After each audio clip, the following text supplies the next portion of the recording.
eventually people are going to say, what the hell is going on? No matter how far you go into the dark, when you flip, you go exactly the same place to the light in our galaxy. Everything. Because everything is in balance. Everything is a polarity. I think it's just going to get weirder and weirder and weirder, and finally it's going to be so weird that people are going to have to talk about how weird it is. What the hell is going on, everybody? How are we all? Thank you all for being here. Over 100 people in the chat already. Unreal. Absolutely love it. And guys, just imagine what we could do if everyone in the chat right now just hit like on the video. I mean, how crazy would that be? That would just be insane. And I would appreciate it a lot. You know, together we are strong. ADX has put in $2. Rusty's put in $5 and says, I don't know how anyone at AARO can justify picking up their paycheck. And Rusty, I have to agree with you, bro. I really don't know. And we're going to be looking at that in today's show. We've got a bit of testimony, a new whistleblower that Ross Coulthart brought forward about 4 days ago now. We haven't talked about it or even looked at it yet, so we're going to be doing that. Then we're going to kind of lead into, you know, AARO, CIA, intelligence agencies that seem to be interfering with what is going on, and you know what effect is that going to have on this upcoming hearing, which I will be live streaming a reaction to probably, I think it's tomorrow night. It's 9 p.m. here right now. I think the hearing starts at midnight tomorrow night. So what I'm thinking, tomorrow from about an hour before the hearing starts, we'll be live hanging out and just getting ready, and then we'll just react and chat and sort of watch what goes down at the hearing. Hopefully, there is no AARO/CIA interference like there probably was at the last one, but that's okay. You know, it's a new chance, second chance. You got to give everyone a second chance. Crispy Cracker, $5 says some of the best content on YouTube. Wow, that is very kind of you. Love the channel, Josh. Thank you, Crispy. I really do appreciate that. Very kind. And you know, speaking of YouTube, it kind of feels like we're going to have to do a 50K stream this weekend. I don't know why. I haven't uploaded a new video that's going viral or anything, but for some reason, the algorithm is just algorithming, and suddenly we're at 50K. It's absolutely crazy. And I'm so grateful. Honestly, it's crazy. So this weekend, probably Sunday morning, my time, we'll be doing, I don't know what we're going to do, to be honest. There will be Suki snacks though, which, by the way, hello Suki, looking cute as always. There will be Suki snacks. I won't be eating any because I'm not a dog. But it will have a party. And if you guys have any fun ideas that we can do this weekend, let me know. Get in the Discord and tell me. I have a few ideas, but I'm not set on anything yet. So get in my head and tell me what we're doing. And also, before we get into the show, we're going to be wrapping up today's stream with the brand new, hot off the press Contra track. That's right. Yep. He is the man that makes the amazing intro with a few Terrence McKenna samples and whatnot in there. He has a brand new track, and we're going to be vibing out to that when we finish off the show today. So shout out to Contra, and hopefully I don't get done for copyright for showing your song. But, you know, you never know if you don't try, right? You miss every shot you don't take. So that's that. That's the formalities, and let's get into it. So we're going to be kicking off with, this guy's name is Kyson Best, and he's got quite a background. Actually, I was meant to write it down so I could tell you, but I didn't, which means I can't remember it. But off the top of my head, this guy was in charge of Army Special Forces at a pretty high level. Like, this guy wasn't just a Special Forces soldier. He was in charge of sort of companies. Yeah, I don't know what the hell they're called, bro. You think I'm in the military? Battalions, something like that. He was in charge, and you know, he's not your average guy, basically. So let's listen to what he has to say. This is Kyson Best on Reality Check with Ross Coulthart. I want to take you, Kyson, to even before you... Kyson Best, my apologies. Tell us about your sighting. What was your original thought, your view, if you had one, about UAPs? So I didn't have any background on the subject really much at all. You know, I'd seen a couple of episodes of Ancient Aliens growing up, found it intriguing. I read some sci-fi novels from maybe age 8 to 12. But other than that, this was a subject that was very much not on my radar until February of 22. In terms of the importance of incursions in military facilities, what were you taught as an intelligence officer about the importance of reporting phenomena or objects, strange objects, over military facilities? What was the kind of standard operating procedure? So just my personal experience, we weren't really taught much of anything on what to report as far as, UAP or anything like that. I mean, common sense dictates that if there is something that you don't understand in vicinity of a sensitive site, it's best to report to a security officer or somebody responsible for that site itself. But other than that, there wasn't much. So let's take you to 2022. Here we go. I think the date, what was the date that this incident February occurred? 15th. February the 15th of 2022. Talk me through the day. What are you doing?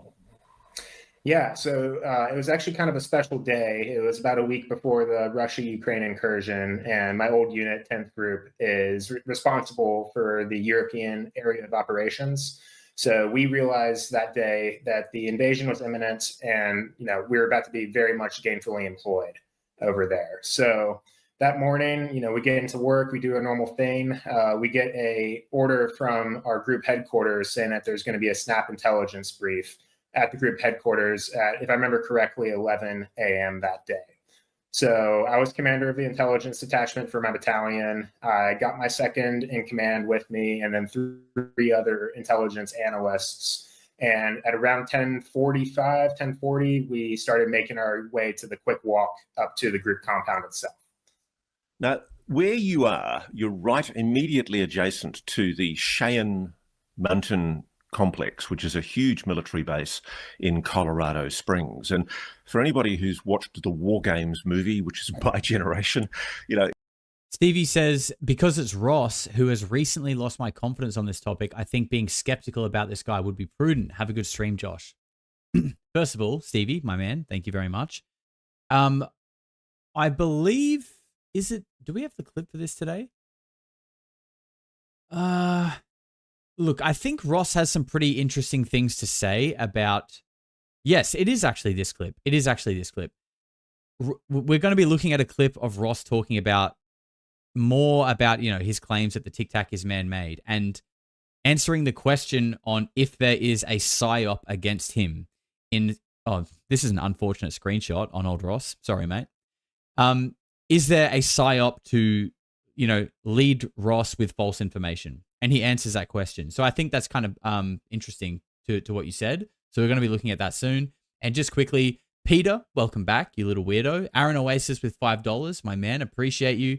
And Kaboo M, welcome back, you little freak. Thank you very much. Let's keep going with this. It's the location where, in the good old days, the war would be run from. The nuclear war would be run from. It's the old centre. It's no longer used as the primary centre for controlling a response to a nuclear attack or monitoring our northern aerospace, but it's the primary base in its old days of NORAD and Northcom, the North American Air Defense and North American Command of the US Air Force. It's an extremely important, secure military base, isn't it, Kaysen? Absolutely. And the 10th Special Forces compound is on Fort Carson, which is kind of in the shadow of Cheyenne Mountain, right across the highway. The mountain itself, the peak is 6 miles away. So you're kind of always looking at it if you're facing west. But this whole area would be regarded as highly secure airspace. You wouldn't allow just any incursion with a drone or a blimp or any kind of aircraft without it being authorized as a military authorized aircraft incursion. Absolutely, yeah. I mean, Cheyenne Mountain Space Force Base Complex is, I would say, probably top 5 most important and secure facilities we have. Hasn't Cheyenne Mountain always been kind of like a conspiracy hotbed? Like, correct me if I'm wrong, but my understanding is Cheyenne Mountain is like one of the oldest publicly known deep underground military bases. Like, there's that famous picture of like the tunnel leading into Cheyenne Mountain and everything. And this is, it's the home of NORAD, right? Okay. And this is also, I had to look at it on the map. Cheyenne Mountain is also not that far away from Denver, Colorado, if we're talking underground bases. And Denver also has its own conspiracy theories with, like, you know, Denver Airport. That's like what's under Denver Airport is like a whole thing. When you zoom out on the map, every time I hear about one of these interesting places, I favorite it on my Google Maps. I don't have it ready to pull up for you guys. But if you look at my Google Maps, you guys should do this, honestly. When you hear UFO stories and things like this, make a point of it on a map. And when you zoom out, you realize that all of this shit is concentrated into the American Southwest, with Cheyenne Mountain being in this sort of northeastern part of this hot spot. But when you start dotting where all these weird things happen, I mean, it's quite clear that something weird is going on in this section of America. 100%. There's way too much smoke without fire. So you're moving from the 10th Intelligence Group's headquarters or base to a location where presumably you're going to be doing some kind of a briefing in a skiff, correct? Yep. So me and my 4 other personnel, we're just going from our battalion skiff to the group headquarters skiff, which is about a 5-minute walk if we hurry. But our headquarters is in kind of a depression. And so we had to climb a series of stairs up a hill, just a grassy hill, to get, you know, along our route to the group headquarters building. And we made our way. You can't really see the mountain itself when you're at the bottom of that hill, but we're facing west, the direction of the mountain. And when we got to the top of the hill, already over the mountain and kind of naturally in our field of view, when we got to that location, was the UAP. What did you see? Here we go. It's hard to describe. Even now, just a few years later, it was unlike anything that I frankly could have made up. And I'm not the most creative person, but it was a massive, perfectly still elliptical object. And the stillness was just shocking. Like it was almost tied to a fixed point in space. That detail, first of all, is very interesting.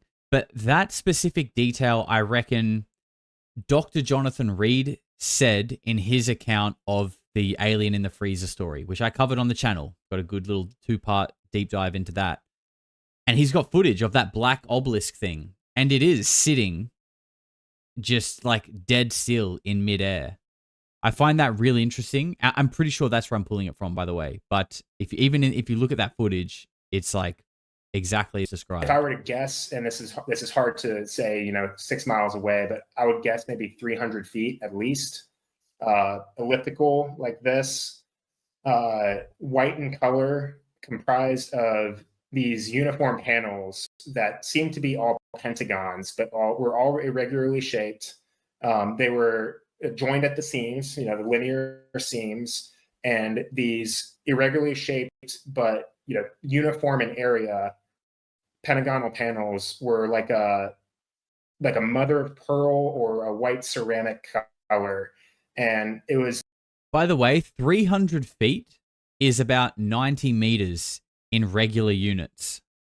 In non-free units, it's about 90 meters. That is huge for something to be just sitting in the sky. By the way, this is the same size estimate as Michael Herrera gave about the 8 gone, 8 delineated side thing that he saw in Sumatra, by the way. Megan Ellen, welcome you little weirdo. Thank you very much for the support. Josie Patrick is gifted a membership. Josie, you legend. Thank you. Extremely generous. Emperor with $10 says, Josh, check out Angela's Symposium. She recently did a video all about the Temple of Set, the Diabolican and the Leviathan working. I found it very interesting and a real glimpse into Michael Aquino's mind. Thank you very much, sir. Appreciate the $10. I'll have to check that out. I am sort of looking at doing something in that realm soon. Not me, not person. I'm not practicing. I'm not going to be doing any black magic. I'm doing a video on it. Relax. And Josie with $5 as well. Thank you very much. And Tap, who I still don't know how to say your name, sir. Thank you for the $5. Appreciate you. A perfect sunny Colorado bluebird day, 50 degrees, not a cloud in the sky, and you could see these panels move as they kind of glisten in the sun. What did you call the object? What was your nickname for it? So we didn't have a nickname. Maybe we'll get into it a little bit later, but AARO, their office nickname was for this object was the crystalline potato. Crystalline which, potato. Yeah, I'm not sure. It didn't seem like it was made of crystal, but it did have a kind of a reflection to it. I think you've told me previously it had kind of a mother of pearl look to it. Yeah, absolutely. All the panels were the same. And by the way, this is exactly how Jake Barber and people have described the egg, right? Like this mother of pearl, pearlescent, like glinting, like whiter than white. And again, they were kind of seamed at the linear edges of all of them. It was in a pattern that just did not make sense. Like, because you could tell that there was three-dimensionality to it. Three-dimensionality. It was a pattern that was hard to the comprehend. paneling. Forgive me, three-dimensionality to the paneling? Is that what you mean?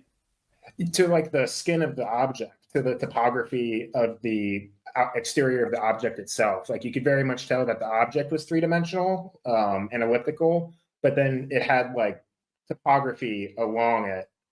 So like kind of peaks and valleys that were comprised of these panels. So I appreciate the object was 6 miles away over Cheyenne Mountain, one of the most secure military complexes in the world. Yeah, so that's another point, right? It's literally over Cheyenne Mountain, which is the home of NORAD. What do you guys think is more likely? Like, just based off that, do you think that this is an alien ship hovering over NORAD? Or is it more likely that it is one of ours because it's over one of the most sensitive facilities and, like, long-standing facilities in the country? Military tech, man-made for sure, military tech. One of ours, yeah. It does, I mean, if it's not one of ours, okay, let's just play devil's advocate because I agree with you guys, but it's always good to consider the other way. If this isn't one of ours, that is a intimidation tactic. That is like standover tactics. It has to be.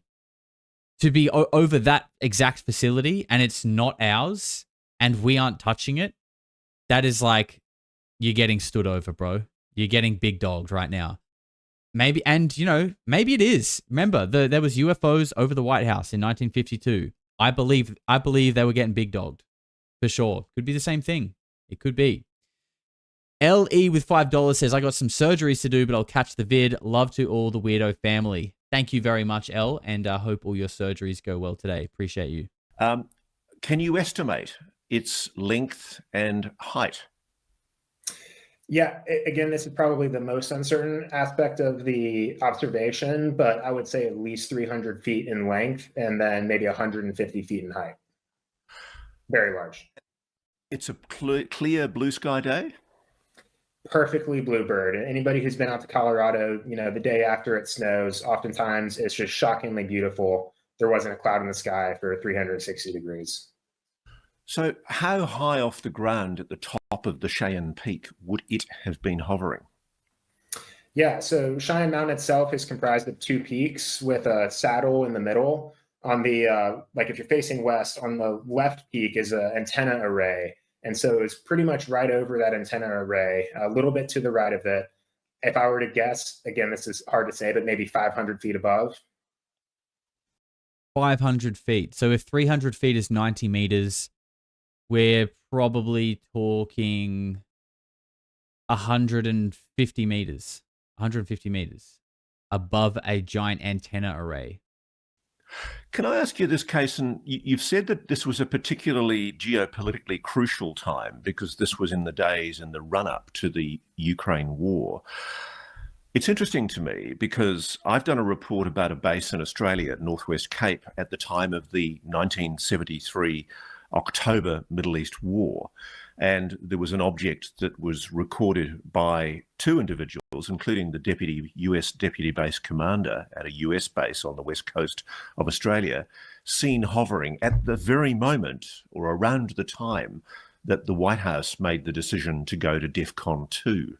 It was an incredible moment in world history. It was one of the first and only times that they've gone that high in the defense condition for nuclear war. Were there alerts ongoing at the time over So has Ross just said there that the only time the alert level has gone to DEFCON 2, there was something hovering over a sensitive military facility in Australia? Is that what he's saying there? That's how I took that. And I'm assuming he's talking about Exmouth military base, which, by the way, apparently is said Exmouth. That sounds... Maybe it is, but that does feel weird to say it that way, Exmouth.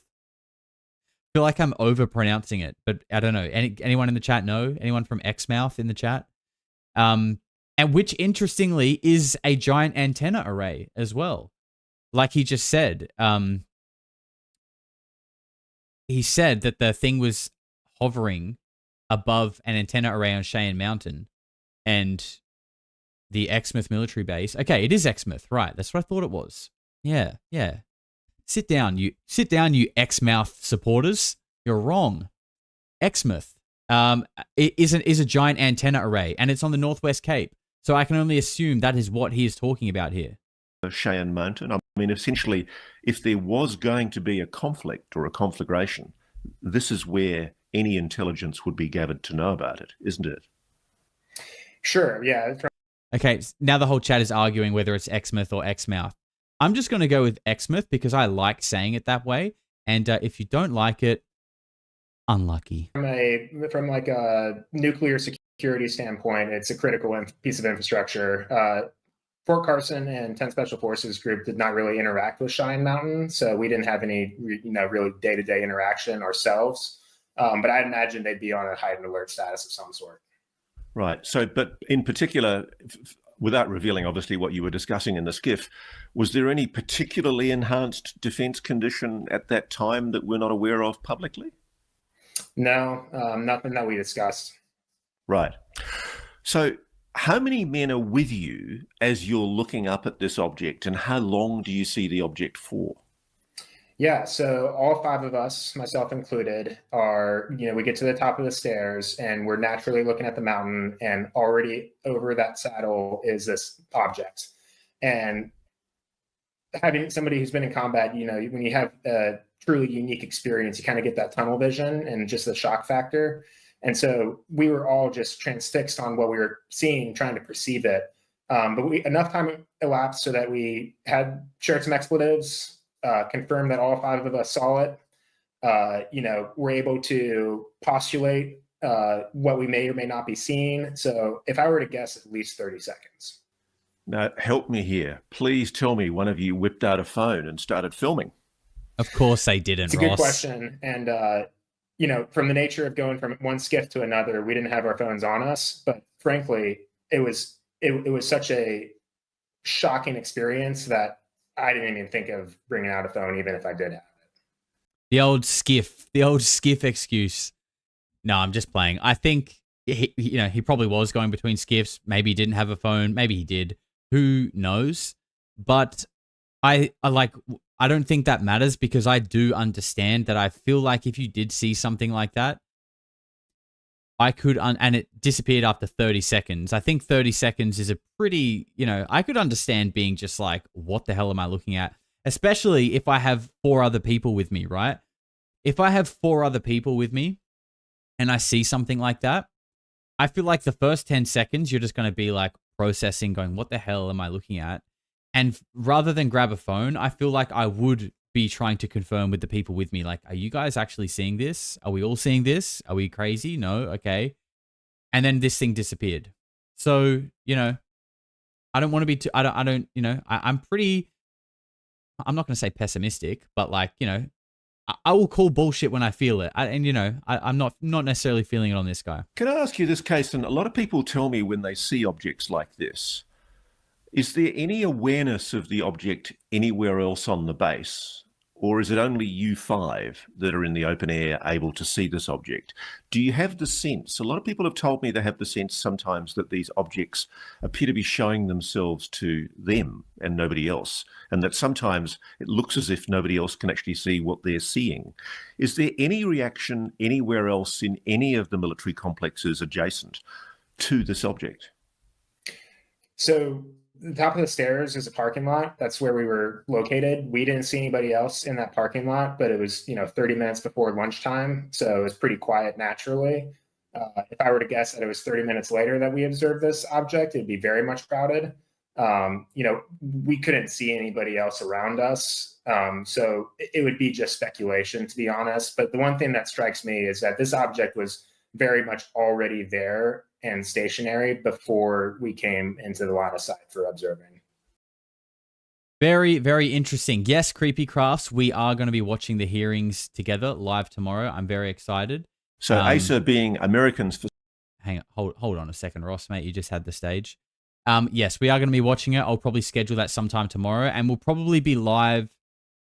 So this is how we're going to do it. We'll be live tomorrow, 2 hours later than we normally are. So, that's in an hour and a half from now.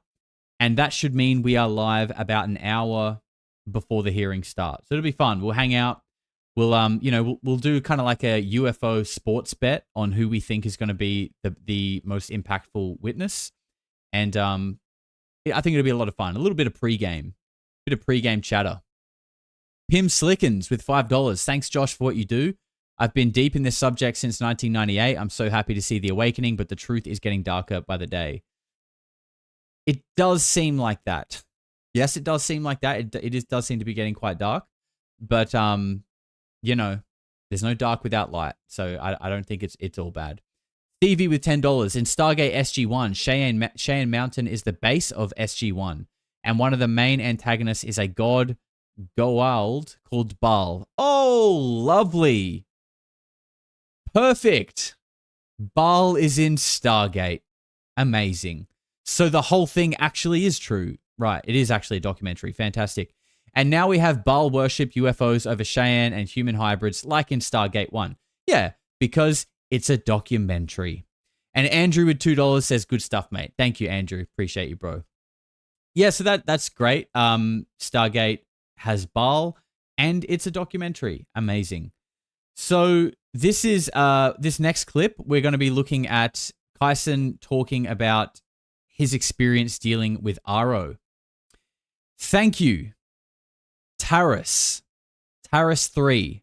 It's Greek. Thank you very much, sir. Appreciate the clarification. Safe Aerospace, which is a not-for-profit private organisation set up by Ryan Graves, a former military pilot, that investigates national security, flight safety concerns posed by unauthorised incursions in airspace, and particularly by unidentified anomalous phenomena.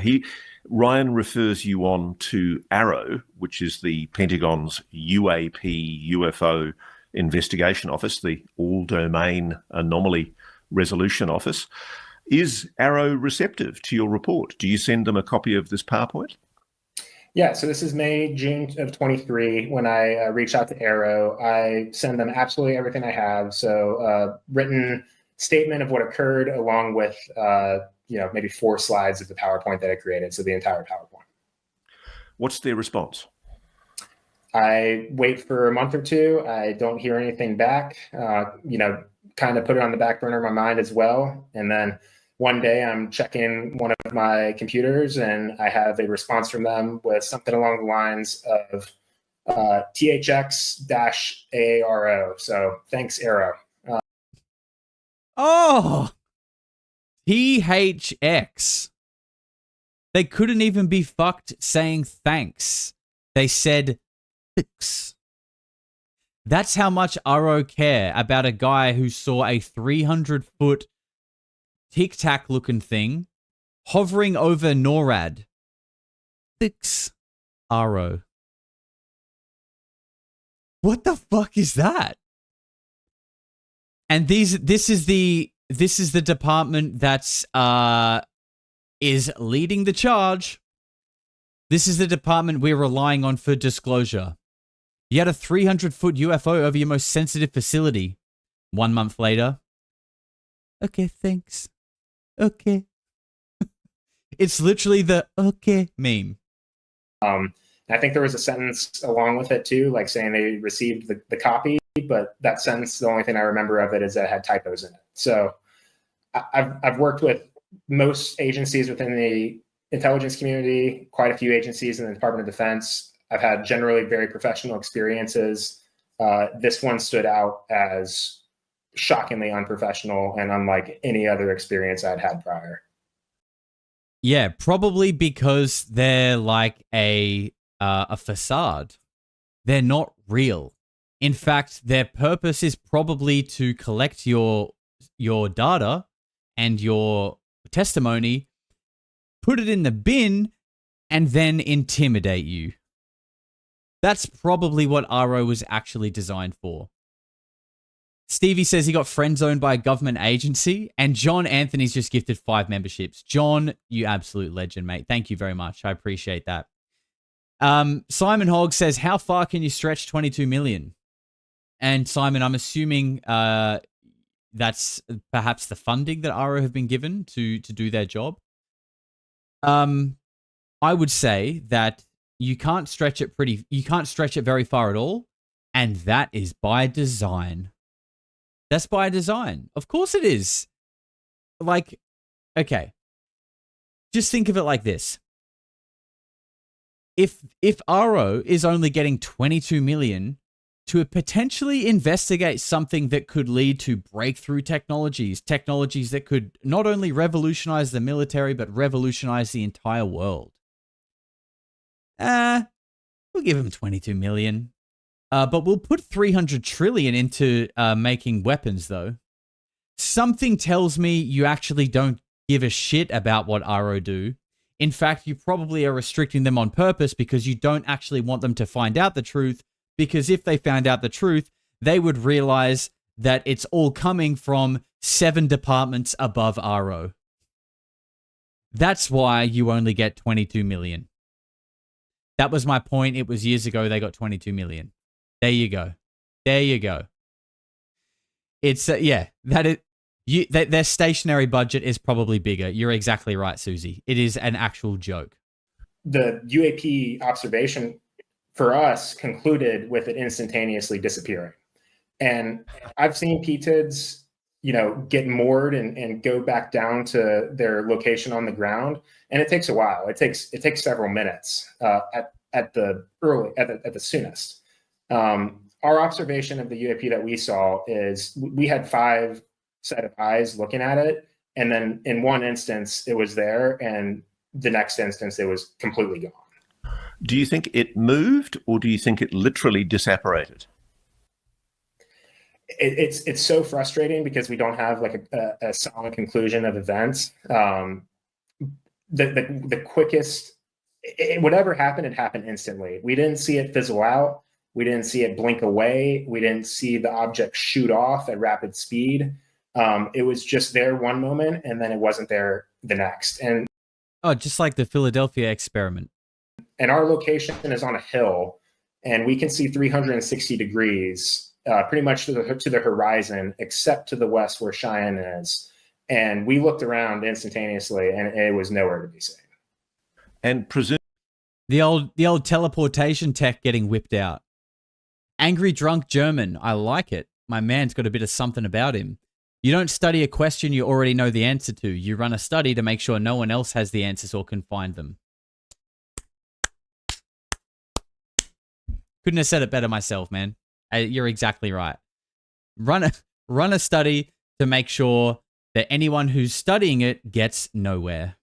Presumably, case and best, just to exclude this possibility, PTIT balloons don't disapparate or disappear instantaneously in the way that you're describing. No, they go up or they go down, and both of those movements are very slow. Were you happy with the finding? Clearly you weren't, but I need to hear it from you. Were you happy with the finding made by AARO that this was potentially explainable prosaically as a PTIT balloon? No, and I'm someone who, you can ask my wife, I'm someone who's quick or slow to anger. It takes a little bit to get me frustrated, and I was just genuinely kind of frustrated and disappointed. Like, I'm not one to send terse emails back to an office that I haven't met before. But I was kind of, I don't know, their response to what 5 intelligence officers saw in broad daylight was just so dismissive that it gave me the impression that they were not acting in good faith. I mean, You're I kidding. have to say, AARO AARO not acting in good faith? What? No. Now, this must be like a bookkeeping error or some kind of, maybe he's got the acronym wrong. Surely AARO wouldn't be acting in bad faith. I won't believe it until I see it. If anyone's trained to surveil for aviation intelligence, it's guys like yourself. You're taught how to look at objects in the sky, aren't you, as an intelligence officer? Well, I'm not professionally taught, but two of the individuals with me were geo-intel analysts. They spend months in the schoolhouse learning that exact trade, which is identifying everything that flies in the sky. So, and that raises the next question. To your knowledge, at this time, when AARO was doing its investigation, did it make any effort to interview anyone else from your team? Not to my knowledge, and they have their names. Classic. So those geo-int experts could have provided their expertise to bolster your opinion that this object was indeed anomalous. Totally, for sure. And AARO did not solicit or seek that information? Not to my knowledge. What happened next? You obviously decided that you weren't happy, didn't you, with the result that you got? You took it to another agency. What happened? Yeah, so Ryan had some connections within the FBI who started taking this topic seriously as well. And so he referred me to his connection there. And frankly, the experience was night and day. I was in an internship by the time that we got connected, but they very quickly put me into a field office to get a formal debrief, formal interview, and then they brought a sketch artist along as well to try to capture the rendition of what I particularly observed. Were your colleagues interviewed by the same FBI team? I know for sure at least one. I'd imagine others as well. So the GeoInt specialists, were either of them spoken to? Yes. Do you think the FBI is taking your sighting seriously? I do, and I don't know the conclusion. I'm out. I'm not using my security clearance or anything like that, so I don't really have the access to have the answers of what actually occurred. But ASA is partnered with the FBI. We've mentioned that loosely, and just from my interaction working with ASA and working with the Bureau, they are absolutely taking it seriously. And I don't necessarily know to what ends, but our interactions have been nothing but professional. So, okay, we've just heard there that basically AARO are useless. Surprise, big shock, breaking news. We could that could have been a breaking headline with Jeffrey Epstein maybe working with Israel. Breaking news: AARO is full of shit and Jeffrey Epstein works for Israel. You heard it here first. But the FBI apparently are taking it seriously, which is some like little olive branch of hope, right? That the FBI might actually be on the team of humanity. Thank God. Because it doesn't seem like the CIA is, doesn't seem like AARO is, doesn't seem like most of the military is. Maybe the FBI is. Let's hope, because if they're not, I don't know, bro. I'll probably just head out. I think I'll head out. Gilla with $5. Thanks for the membership. Disclosure will never come from Congress or a talking head like Ross. Disclosure is for the people. I appreciate that, my man, and I agree with that. Absolutely. Jotwa, you absolute legend with a beautiful display picture there. What a hairline. What a man. He's just gifted 10 memberships. You absolute freak. Thank you very much. And guys, if you receive one of those, make sure you say thank you. Rambro with his daily gift. You are an absolute legend as well, sir. Thank you. Mavis G, welcome, you little freak, Mavis. And Brad James with $2. Thank you, my man. Appreciate that. Okay, so we've got, before we get onto the intelligence agency stuff, we're just going to, this clip is now from the recent Q&A. So, you know how Ross does the Q&A every week? Someone asked a follow-up question on Kyson, I don't know, I can't remember, about him. Hi, Megan. Can you ask Ross to just clarify if the craft disappeared or it moved that fast we can't see it with our eyes? As I don't believe in dimension travel, I think the craft moved that fast so we don't see it.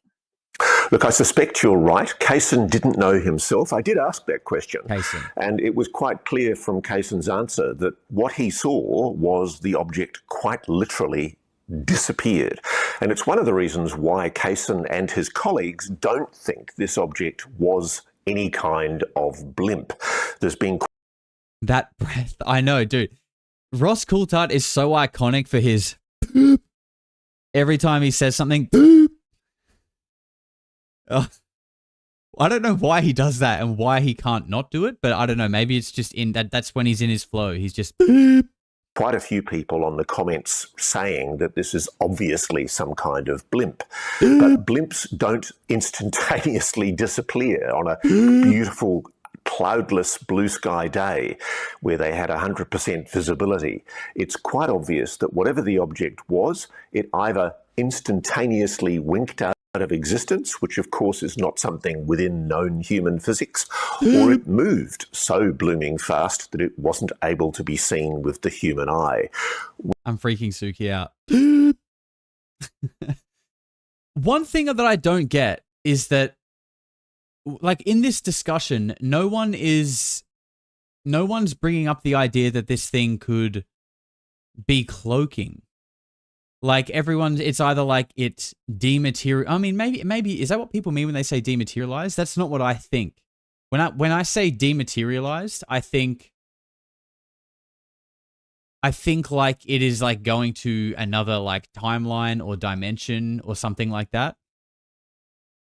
I think what is actually more likely is that like it's some kind of cloak, some kind of like light bending technology.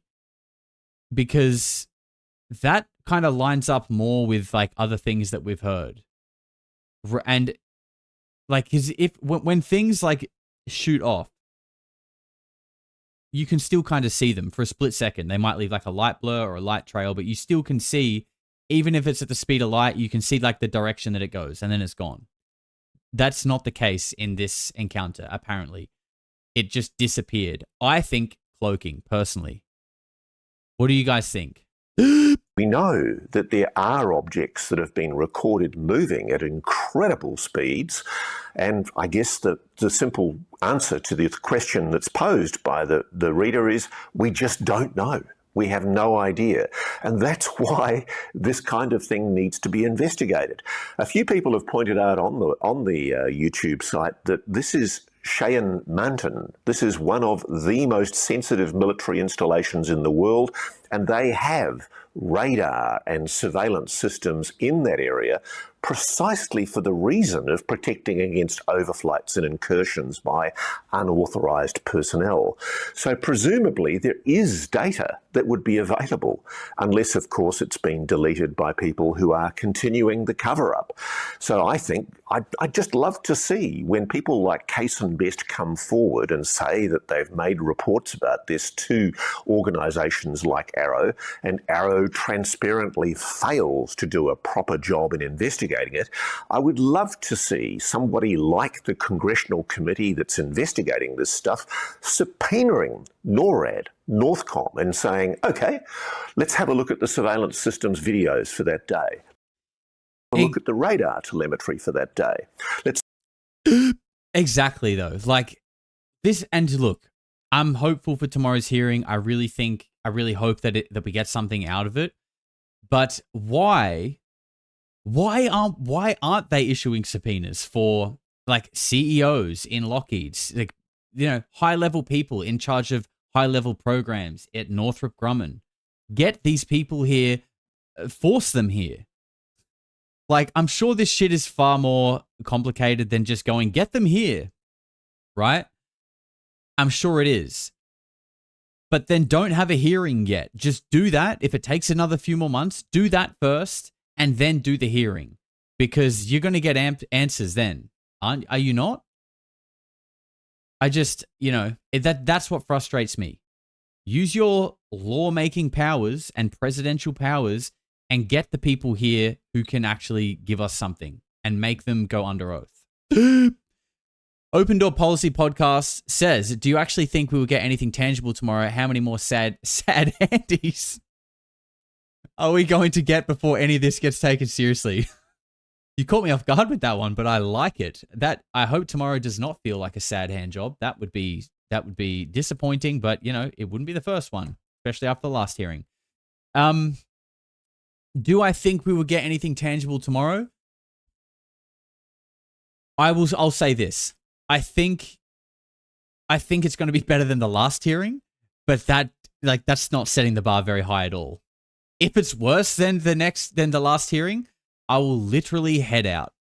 You'll never see me again. See if anything was recorded in any of the logs for that day. One of the things that Christopher Mellon has pointed out in previous interviews is that Northcom NORAD, until very recently, wasn't reporting incursions that it was actually registering. And I didn't know you had that sense of humor.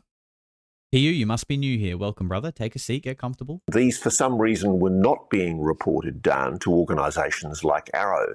And part of the new laws is to mandate that these things be properly reported. This is why stronger UAP disclosure laws are so important.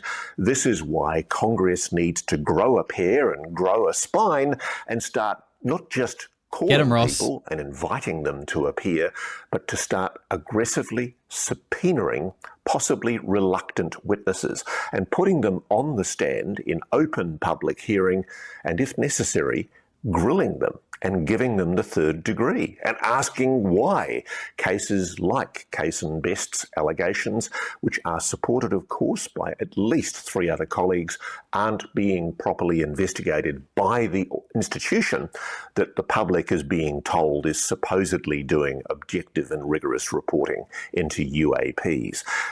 My man, say what you want about it, but my man Ross has a strong grasp of the English language. He is absolutely a dictionary. He's a walking dictionary. Yeah, you can't unhear the breath thing.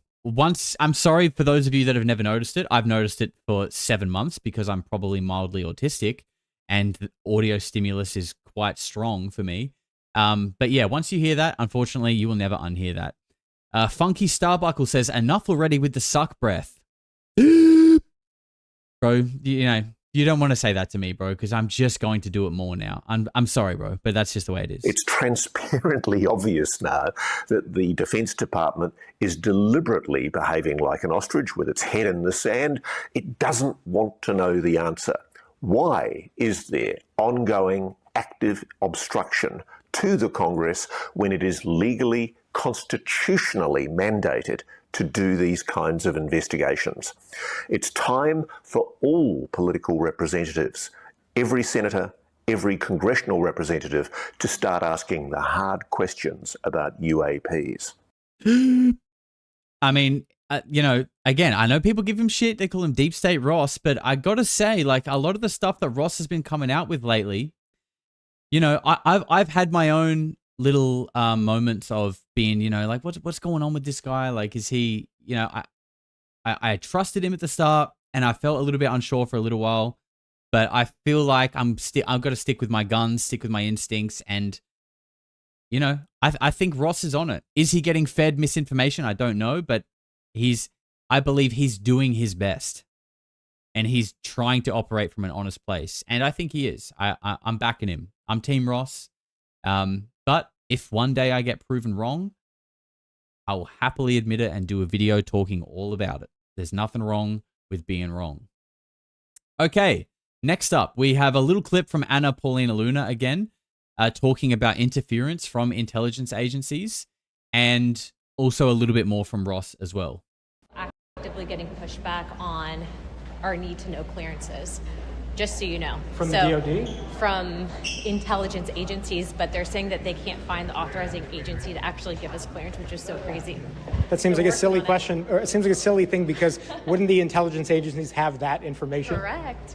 So you can see that on our end too. We're still working through stuff, but it is really interesting when you look into some of these people's backgrounds, and I can tell you that we still have been unable to confirm certain people in SCIFs, and so until those criteria are met, we won't be able to get skiff briefings from anyone. Okay. Because these clearances are not just you guys, but it's the people that you're trying to bring into this. Yeah. Now, Megan, So just before we let Ross continue, she's basically saying they need to go through intelligence agencies to get these people the clearances to speak with them in skiffs, but the intelligence agencies are like, well, we can't find where to get it. We've looked everywhere and we just can't find it. Like, hello? Subpoena these motherfuckers. It's so obvious where the problems are lying. I hope these whistleblowers bring good stuff tomorrow, but subpoena these people who are obviously obstructing and obfuscating the truth and are pretending like they don't know where to get a clearance from. Bro, you literally print them. You are the people who make them. You are the people who create them. Stop playing games. Please. For my mental health, clearly. Please. Takeaway from that is that, as usual, the intelligence community is putting obstacles in Congress's way to being able to fully and properly interview these witnesses. And it's quite clear they want to take people into the skiffs where they can be interviewed about things that are possibly national security sensitive. And why on earth, if there's nothing to hide, would anyone from the intelligence community want to put an obstacle in the way of Congress, which, after all, under the US Constitution, has the right to review. Under Article 1 of the Constitution, it has the right to review all congressional expenditure. Why? Ross is hitting us with the law of the law. The law. It's literally in your Constitution.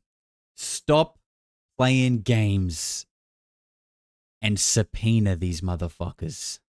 Would anyone in the intelligence community or the defense national security establishment want to put any kind of an obstacle in Representative Luna's way to stop them from being able to talk to witnesses if there's nothing to hide? Why would they do that? Why would they do that? And, I feel like these people, and this is why, this is obviously complicated. I know we say just subpoena these motherfuckers and whatever. It's obviously a lot more complicated than that. I get it. But, I really think if, for disclosure to come out, the disclosure that we all want is honestly going to mean the destruction of societies. We know it. Maybe not kind of destruction, but not in an end of the world way. But I mean, this whole system is built on lies, literally. And that doesn't mean that everyone in it is a bad person, because they're not. But from what it sounds like, the way that these operatives who are obfuscating truth, it's not like there's just a top layer. It's not like it's just the Congress, Department of Defense, AARO, and then for some reason when we try to get past this layer, we can't. It all stops here. It's not like that. It's like the whole thing of the government is infested all throughout. There's, there are all these layers, but there are moles here, there are moles here, there are moles here. They're everywhere. It's not a straight layer. There are people on every level obfuscating the truth. And that is why the only way is to, I hope when they're doing this stuff, they're identifying kind of like how I believe David Grush did his DOPSA process.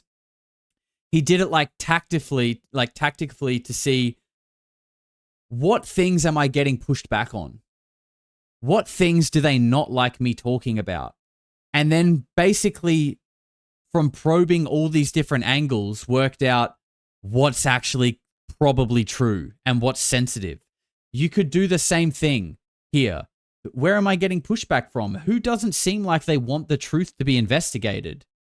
This is, if this happens, and I hope, maybe I'm naive, but I hope it is. If that happens and they realize how many people are preventing the the investigation here, it's going to mean like literally tear it down, start again. Tear down the whole thing because it's infested with rot. It's infested with people who don't care about people like us. And I really think the disclosure that we want equals like tear it down, start again type thing. The disclosure they want to give us is like, oh yeah, it just so happens with AI, we worked out how to do this like quantum teleportation stuff, and now we got these little Tic Tac ships, and we've sort of been building them for a little while. Probably should have told you maybe 5 years ago, but yep, we have this technology now. Anyway, Love Island's on this week, Super Bowl. Back to it, folks. Back to your shitty lives. Taxes are going up too, by the way, dickheads. Rachel Rivera, $20. Just dropped the UFO connection manuscript in Discord. Theories for everyone to deep dive into. Enjoy. Thank you very much, Rachel, for the $20 and for providing us with a little rabbit hole to get into. Appreciate that. Mavis with $10 says they need subpoenas. The fact they aren't to me means something is preventing them. That's why it's hard to believe they aren't under the thumb of some hierarchy. I think you're right, Mavis. So, but again, and I could be naive, but I feel like I don't think they all are. But it's like, who are the good actors and who are the bad ones? I mean, I think we can identify at least one bad actor. I mean, you don't need to have a room temperature. You don't need to have an IQ above room temperature to work out that might possibly not have our best interests at heart. Maybe. It's just a hunch. It's just a hunch. And we have 10 gifted memberships by Taris3, my man. The generosity is doing bits. Once again, I appreciate it, bro. And if you receive one of those, make sure you use your manners and say thank you. Great question, Ross. It is that never-ending rat race over there in D.C. It's a bit of a joke, to be honest, Megan. I do worry that this hearing's a dog and pony show. I know for a fact that there are other witnesses, at least one other witness that was wanted to be called by particularly Representative Burleson, who's been pushing for this witness to appear. And I know that there has been pushback from the intelligence community stopping that witness from speaking, which is absolutely bloody outrageous. When is Congress going to develop a spine and start subpoenaing under oath the people who are obstructing? Yep. I think it's time for Congress to start getting bolshy, to start waving a big stick and calling some of these suckers and bringing them before the Congress and asking them the hard questions. I think we're being far too nice. Well, get him, Ross. I do, see? I don't think Deep State Ross applies anymore. When he's saying things like this, like I don't think you can call him that. I mean, you can do whatever you want. I'm just an idiot on YouTube. I'm not going to rule your life. But I would like to hear the argument for anyone who hears Ross speak this way and still is like, nah, Deep State. Fair play. We're all entitled to our opinions. That's what it's about. But I would like to hear what your argument is. And I mean that in a genuine way. I would like to hear why you still feel like that. Open Door Policy, $5 says the I can't say narrative is old. If it's real and the go to jail, they are affirmed. And if lose job, we'll be richer in interviews later if true. Thank you, Super Chat, sir. I'm just trying to go for this like broken English thing that we're doing here. No, I appreciate that, bro, and I agree with you. Thank you. Ross, last week you interviewed a firsthand UAP witness who is also a U.S. veteran. Case and Best. That interview is doing awesome for us on the Reality Check YouTube page. We have a couple questions there. I have one statement from Johnny who left this in the comment section. This alone should be sufficient reason to shut down AARO and transfer their mandate over to the FBI. Your thoughts on that? Hear, hear. I mean, I think AARO's inability to fairly and objectively investigate UAP cases is now transparently revealed with the evidence of Case and Best. I do know that the Americans for Safe Aerospace has some people inside AARO that it respects and admires, and that the new director, Dr. John Kozlowski, is doing his noble level best inside AARO to try to be fair and objective in doing the work that he's doing.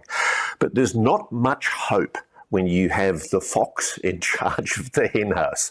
Essentially, they're answerable to USD, the Office of the Undersecretary for Defence Intelligence, and it's quite clear that a lot of the obstruction that's happening inside AARO is coming from the Defence Department itself, to whom AARO is answerable.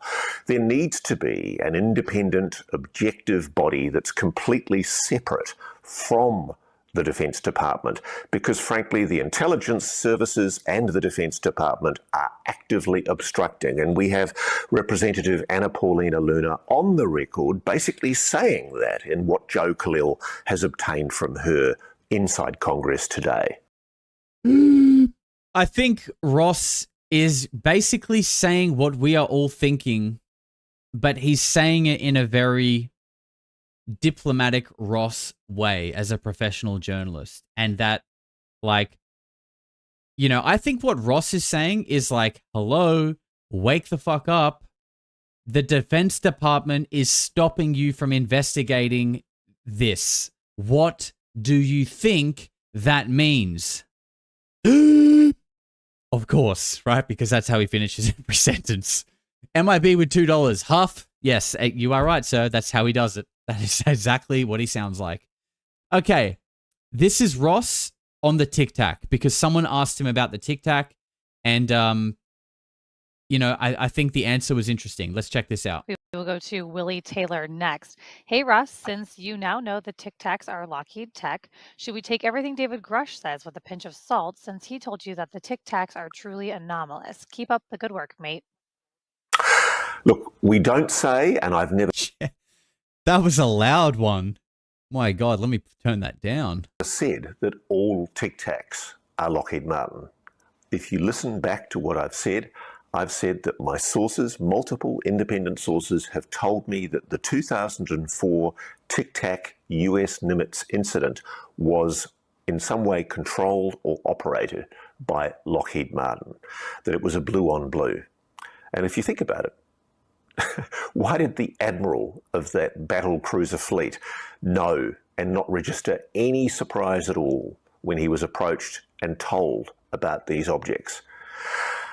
It doesn't mean that all Tic Tacs are human, Lockheed Martin or other private aerospace corporation operated. As I've said repeatedly, and there's some mischievous disinformation going out there on the internet from people who are deliberately sowing disinformation, trying to cause mischief. It is entirely... The slow drawn out ones kill me. Like, where it's like he waits and then he just hits, like, dude, he's got us on strings right now. He's got us on strings. People are saying, like, I can't believe you pointed this out. I can't unhear it. I can't believe you didn't hear it already. He's been doing it for fucking years. I heard it the first time I watched him, but again, I'm probably autistic and audio stimulus is a big thing for me. But I don't know how people haven't noticed this. I mean, it's so loud, so loud. Highly possible that what I am told Lockheed Martin was operating that day was an NHI retrieved craft that was being operated in some way by some kind of Psy operator. It doesn't mean that all Tic Tacs are Lockheed Martin. So please have a think about the implications of that. It's on the record that there is, from multiple witnesses, that there is an effort by the United States to use Psy operators, people with psionic abilities, to manipulate, to operate retrieved non-human technology. We know, or I know from my sources, that there are problems reverse engineering a lot of the highly advanced technology that has been retrieved. And I know some people will be rolling their eyes and saying, you know, spew all, give us all of your information. I have to protect my sources as a journalist. And people hate that. People hate that. And I get it, but I have to say, and I feel like I'm doing a lot of Ross defending in this stream. But I do think that is just like that is a below room temperature IQ take. To be annoyed that he's protecting sources. I get it, but it's literally like the crux of him having a job.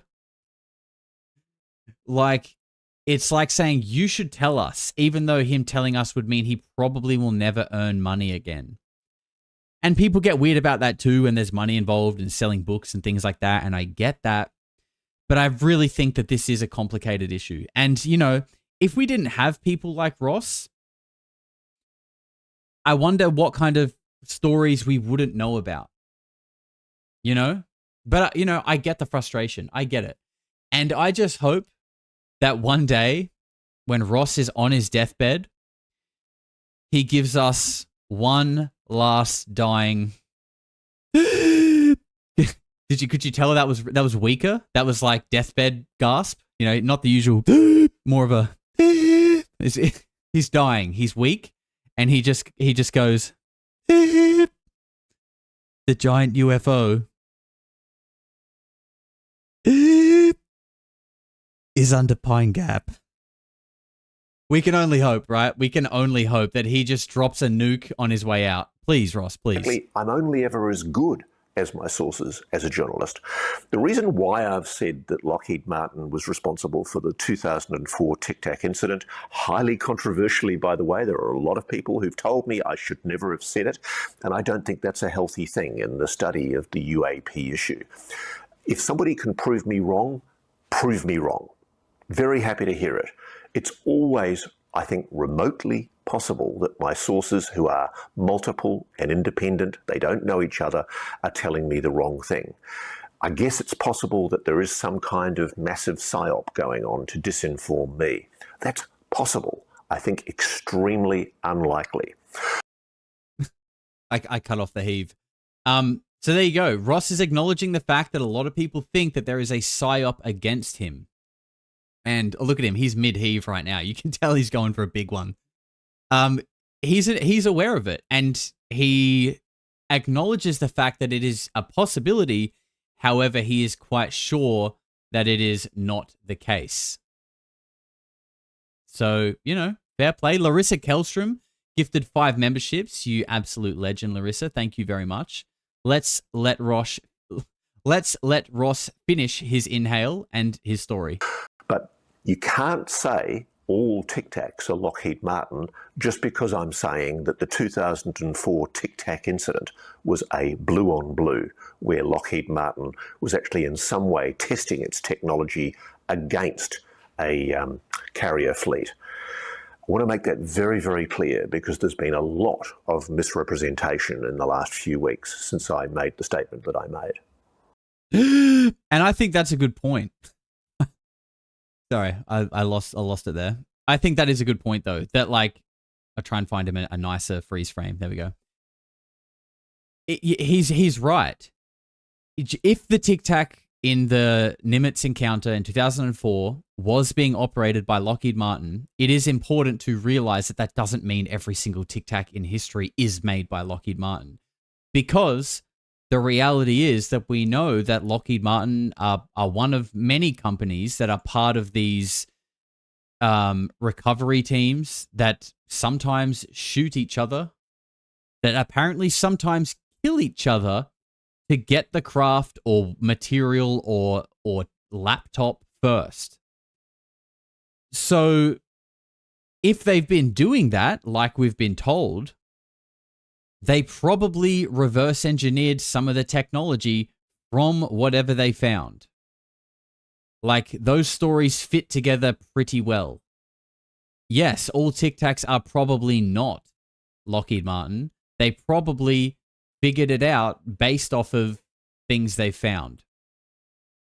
And actually, look, this is just something I thought about, right? We have nuclear submarines that can stay underwater for a long ass time because they're nuclear powered. How do we know that these things aren't nuclear powered? UFOs are not nuclear powered. If it's an infinite energy source, How do we know that these cigar-shaped things that people see in the sky aren't literally nuclear-powered submarines in the sky using anti-gravity technology? Because, or even this, why aren't there nuclear-powered planes? Like, why don't we have planes that can fly for a long time? And there could be a good explanation to this that I don't know, because I'm literally just an autistic UFO researcher in my home. I'm not an aviation expert, if anyone didn't know. So there could be a reason, but it's like if we have the ability to power submarines that can operate for like months at a time, why can't they do something like that for aircraft? Seems like they could. I mean, I'm sure if they want to, maybe it's not a direct, like, you know, you can't just take it out the submarine, put it in the plane. But I'm sure if they wanted to, which I'm sure they would, why haven't they? The answer is they probably have, and it's a Tic Tac, and we just don't know about it. Or it's something like a Tic Tac, and we just don't know about it. Sorry, I muted Ross there, but actually he was finished. We've got one clip left, and this is just an interesting little segue out of the show today on a question that I thought was a little... I thought the question was a little... I don't know how to term it. I thought it was an average question. Let's put it that way. But the response I thought was interesting. So let's just take a look at this. Hi, Ross and Megan. Has the question been considered on why these aliens themselves have not done anything significant to make themselves fully public?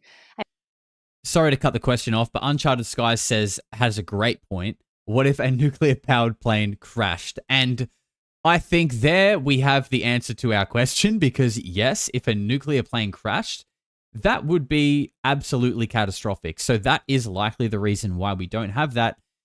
However, if we're talking UFO technology, I think that could still be used in technology that is not for commercial use. But it makes sense why, you know, the Boeing 777s aren't nuclear powered. Absolutely. Thank you for that. I mean, being more advanced than us, they are not our slaves. So nothing stops them from asking for a press meeting with, say, the US president, or for example, Zelensky, or contact Fox, CNN, News Nation, Al Jazeera, or some other channel and offer one or more interviews. As it is right now, they are hiding in the shadows while giving interested humans just enough sights here and there to keep them in a wild goose chase. Presumably that suits their aims, but that begs the question what those aims are.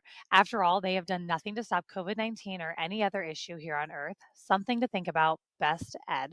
Well, fans of the program will know that this is one of the questions I often ask myself. I mean, so yeah, bit of an average question, and we'll let Ross answer it. But people are saying the plane wouldn't explode. No, you're right. It's not it wouldn't be like a nuclear bomb. Okay, it's not like a flying atomic bomb, but you're still going to have some kind of like nuclear fallout, some kind of radiation exposure, potentially in an unwanted place if the plane has crashed. What if it crashed in the middle of Sydney? Okay, what if it crashed into Darling Harbour? You're gonna have a nuclear fallout in Sydney. Like it's not feasible if an accident happened. Frankly, I find it perplexing that if there is an NHI presence engaging with this planet, why it isn't more overt? I don't know. I can only speculate. And maybe, as David Grush hinted to us in June of 2023, maybe there are agreements. I've never been able to get David to speak more on what he meant when he referred to agreements in his DOPSA, in his Defence Office pre-publication security review. But frankly, it's one of the things that I would like to see the Congress ask questions about, even if it's only in a skiff inside a secure room where it can be discussed confidentially. If there is an agreement with an NHI, I think the Congress and the world needs to know about it. Another possible reason that's been cited to me by people, and again, this is speculative, is maybe humankind needs to go through some kind of spiritual development, some kind of awareness, some kind of coming to terms with being human. I mean, frankly, we are a bunch of primitive apes. We're fighting trench wars in the early part of the 21st century, 100 years on from World War I, which was meant to be the war to end all wars. We're clubbing each other over the head. We're bombing each other in different parts of the world. We're a murderous, homicidal, brutal, often amoral being. What he's trying to say is we're retarded. That, frankly, if I was being considered, if I was someone of an advanced technology considering us for admission to some kind of galactic grouping, I'd be looking on as thinking what a grim bunch of apes we all are and whether or not we deserve membership. Maybe there's a transition. Maybe there's a spiritual awakening that we have to go through. Yeah, I think that's pretty obvious. I think what Ross is trying to say here is that, like, maybe we need to realize that idolizing people in Hollywood and keeping up with, like, all the latest gossip and watching Love Island and all that shit is not the pinnacle of being a human being. I know it's a crazy thing to say. I know it's really out there and wild of me to say something like that, but it's just a feeling I get. It's just a feeling I get that maybe there is a little bit more to this existence. I don't know. It's just a hunch. I find it fascinating that millions of people, I do think it's millions, certainly I'm getting to the hundreds of thousands at this point, are contacting me basically saying that they are having direct interaction with NHI that is communicating with them, saying to them that, you know, they need to meditate, that they need to engage and talk about the phenomenon. I wonder whether the phenomenon isn't choosing to completely sidestep governments because it knows how bloody hopeless they are and how prone they are to lying and deceiving the public on the UAP issue. Every government will always try and secure some kind of an advantage over a foreign adversary rival by secreting this technology, as we suspect the United States, Russia, and China are doing. So maybe what's happening, and certainly this is my favorite thesis, is that the phenomenon is in some way psychically, telepathically reaching out to certain people and enjoining them to start becoming aware of its existence. And this is what I wanted to talk about with this clip, is like, people are saying, why don't the NHI just come and announce themselves, come and land on the White House lawn, right? That's what you always hear. If this is an interdimensional phenomenon, and this is something that is more spiritual, and that, you know, maybe all of the ancient sort of religious texts about angels and things like that are true, you know, and the word angel is like interchangeable, right? You didn't have to use the word angel, I don't think, but what they are is a higher form of intelligence that interacted with humanity. Like, that's literally what they are. So maybe, like, the fact that slowly it does seem like, you know, the 850 of us that are in this chat, likely, and others, are slowly kind of becoming aware of that, and that this is a little bit of a, like, a lot of people are getting a lot more awareness, self-awareness, and are kind of coming to terms with the fact that there is more to reality than sports ball and Hollywood, etc. And maybe that shift in thinking and that awareness is, like, maybe that is that. Get the Screw says angel isn't interchangeable, bro. Oh, sweet, dude. I'll just go fuck myself then. Thanks for correcting me on that, though. Thank you, dude. Maybe that is the shift, right? This awareness that seems to kind of be happening slowly, but it does feel like a trigger has been switched, right? Ross Coulthart is on national TV saying this stuff. Like, that is a big deal because of where he comes from and who he is, and Australians will understand that. So I would pose the idea that could actually be happening. That could actually be happening, that this shift in thinking is an interdimensional intervention in elevating our consciousness. Like, did we do this? Or has something changed that is making people more aware? I'm not saying that is the case, but I think it's worth considering for sure. Maybe that's the best way of waking up humanity to the fact that there is an other there. Maybe it just doesn't think that the institutions of government, the institutions of the United Nations, the mainstream media, they're not relevant. Why would an alien sit down and do an interview with the New York Times when the New York Times has done its level best to put its head in the sand on the issue since the groundbreaking stories done by Leslie Kean and Ralph Blumenthal? It's actively collaborated in the Psy-Ops disinformation operations perpetrated by the defence and intelligence community. Every single American mainstream network, with the exception of News Nation, frankly, maybe a bit of work done by NBC's Gabby Schwartz. I mean, there's not really a lot of journalism being done by people other than myself, Chris Sharp at the Liberation Times, George Knapp over in Las Vegas. There's not a lot of mainstream journalists covering this issue. And you have to ask, why would any NHI presence speak to CBS, ABC, NBC, PBS? Why go to the mainstream media? If any NHI are watching, sometimes I wonder if they are, we'd have you on tomorrow onto Reality Check, and I can assure you that there is a lively, engaged, enthusiastic, and highly interested audience that would like to hear what you've got to say. That would be the weirdest interview ever, though. Like, that's all well and good saying that, Ross, but the reality of you sitting down with an alien and having an interview on News Nation is just not going to happen, brother. But I appreciate the ambition for that, but I just don't think that's going to happen. And I don't think Ross actually does either. Open Door Policy says, we are the Down syndrome of the Galactic Federation. Yes, very likely that is true. He also says, I've told you before, there is a reason psychedelics are involved in mental health. Disclosure with come from there, if not UAPs first. It's all affirmed. Yeah, I mean, I tend to agree with the idea that psychedelics can definitely open your mind to that awareness, for sure. That's kind of self-awareness and maybe seeing things for what they are. Absolutely.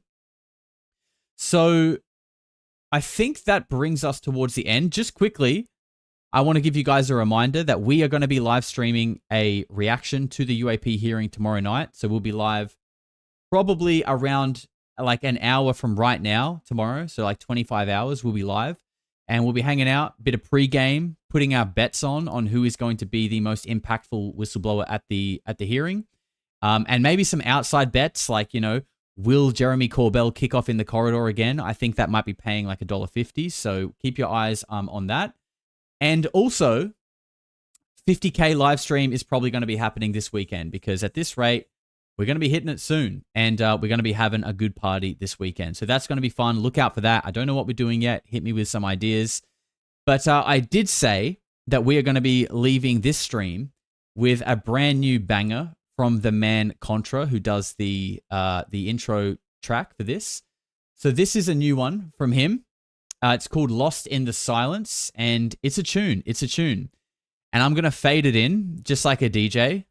Okay, Contra will be proud of this. We got the fade in. There it is. I'm a fan of this one, Connor. When it drops, it just hits so good.